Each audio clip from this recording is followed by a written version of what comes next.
વાયા થકી ગયેલો છું. હવે સુખદેવજી કે મને ટાઈમ નહીં, તો સર કોઈ ચિંતા નહીં. સૌથી પહેલા તો આ ધંધામાં શરૂઆતના સમયમાં ટાઈમની કોઈ જરૂર છે નહીં. રાઈટ છે?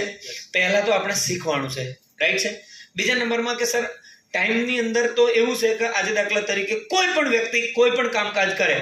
રાઈટ છે? આજે કોઈ પણ વ્યક્તિ માની લો કોઈ નોકરી કરે, કોઈ ખેતી કરે, કોઈ વેપાર કરે, અને કોઈ વ્યક્તિ આજે ઘણા બધા ધંધા કરે છે.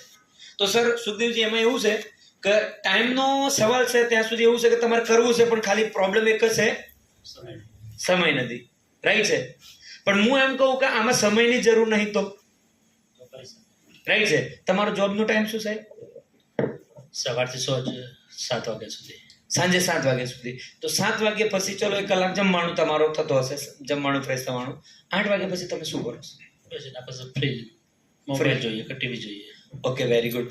હવે હું તમને એમ કહું કે કદાચ આ 1 કે 2 કલાક જે મોબાઈલ ટીવી જુઓ છો અથવા જે બી તમે કરો છો, પણ 1-2 કલાક જે એક્સ્ટ્રા ટાઈમ છે એનો જો સદુપયોગ કરી અને આ ધંધામાંથી 5 થી 10 હજાર રૂપિયા એક્સ્ટ્રા મળે તો કેવું રહે? તમે સારું રહેશે. રાઈટ છે?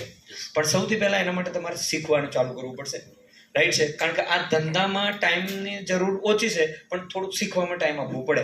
રાઈટ છે? અને એ તમે તમારી અનુકૂળતાએ આપી શકો છો. રાઈટ છે? બીજા નંબરમાં કે સાહેબ 90% જે લોકો આ ધંધામાં આવે છે, 90% લોકો કોઈને કોઈ નોકરી, કોઈને કોઈ ધંધા, કોઈને કોઈ કામથી જોડાયેલા જ હોય છે. બધાને શરૂઆતના સમયમાં એવું જ હોય કે ભાઈ ટાઈમનો પ્રોબ્લેમ છે, પણ જેમ જેમ એમને ખબર પડે છે એમ એમ એને ઓટોમેટિકલી ખબર પડી જાય છે કે એક સમય પછી ટાઈમનો કોઈ પ્રોબ્લેમ રહેતો નથી. રાઈટ છે? અને અમે કેવું સુખદેવજી આ ધંધાનું કેવું છે કે જ્યારે મેં શરૂઆત કરી, સમજો ઉદાહરણ સીધો ત્યારે સર હું પોતે નોકરી કરતો હતો. એમાં મારી 12 કલાકની નોકરી હતી. કેટલી? 12 કલાકની નોકરી. પરંતુ મારા સાથે જે લોકો, જે પ્રમાણે તમે બિઝનેસ પ્લાન જોયો, સમજ્યા, એ પ્રમાણે તમને શું લાગે? આપણા જોડે ટાઈમ નહીં, પણ દુનિયામાં ઘણા લોકો એવા જોડે જેના જોડે ખૂબ જ ટાઈમ છે. સાચું છે કે નહીં? યસ. તો આપણે ખાલી આ નોલેજ ધંધો શીખેલા હોઈએ તો એ લોકોને આ ધંધામાં ખાલી સામેલ કરવાના, એનો ટાઈમનો બેનિફિટ આપણે લઈ શકીએ. બોલતા નહીં ભાઈ? રાઈટ કે નહીં? યસ. ચાલે કે દોડે? ચાલો. રાઈટ છે?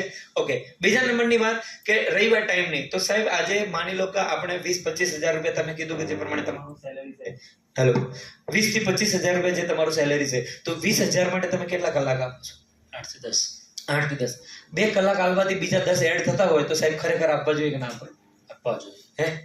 આપવા જોઈએ. રાઈટ છે? અને હું તો એમ કહું કે બીજા 10 મળતા હોય તો 4 કલાક આપવા જોઈએ, પણ આપણે ખાલી કેટલાની જરૂર છે? 2 કલાક. 2 કલાક. રાઈટ કે નહીં? Yes sir. અને સૌથી ખુશીની બાબત એ છે કે સર આપણે માની લો બીઓપી અમુક મેનેજ કરતા હોય તો ફર્સ્ટ ટાઈમે એવી રીતે પણ તમે વાતચીત કરી શકો કે સર આપણી બીઓપી ઓલરેડી રાઈટ છે, તમે સવારનો ટાઈમ હોય તો સવારે સેટ થાય, બપોરનો ટાઈમ હોય તો બપોરે સેટ થાય, અને હોજનો ટાઈમ હોય તો હોજ. તમારી અનુકૂળતાએ તમે આ ધંધો કરી શકો છો. અને સૌથી ખાસ વાત શું છે સુખદેવજી ખબર છે? આ ધંધામાં આપણા ટાઈમે આપણે ધંધો કરી શકીએ.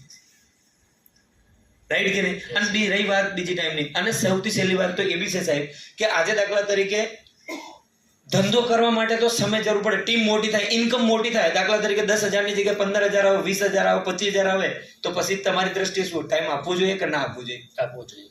અચ્છા, જે જગ્યાએ આપણે અત્યારે ટાઈમ આપીએ છીએ ત્યાં આપણી પરિવારની કોઈ સેફટી સિક્યોરિટી કરી? નો સર. અચ્છા, તમારી ઈચ્છા પ્રમાણે ત્યાં ગ્રોથ શક્યતા કરી? નો સર. તમારા ઈચ્છા પ્રમાણે રજાઓ મળી શકે ખરી? નો સર. અચ્છા, તમારી ઈચ્છા પ્રમાણે તમે જીવન જીવી શકો ખરા? નો સર. નહીં. પણ આ બધી જ વસ્તુઓનો જવાબ જો ખાલી 2 કલાક કે 4 કલાક આપવાથી મળતો હોય તો આપનો જવાબ શું હોવો જોઈએ આ ધંધા માટે? 100% આપવો જોઈએ. Thank you very much. ખબર પડી કે ના?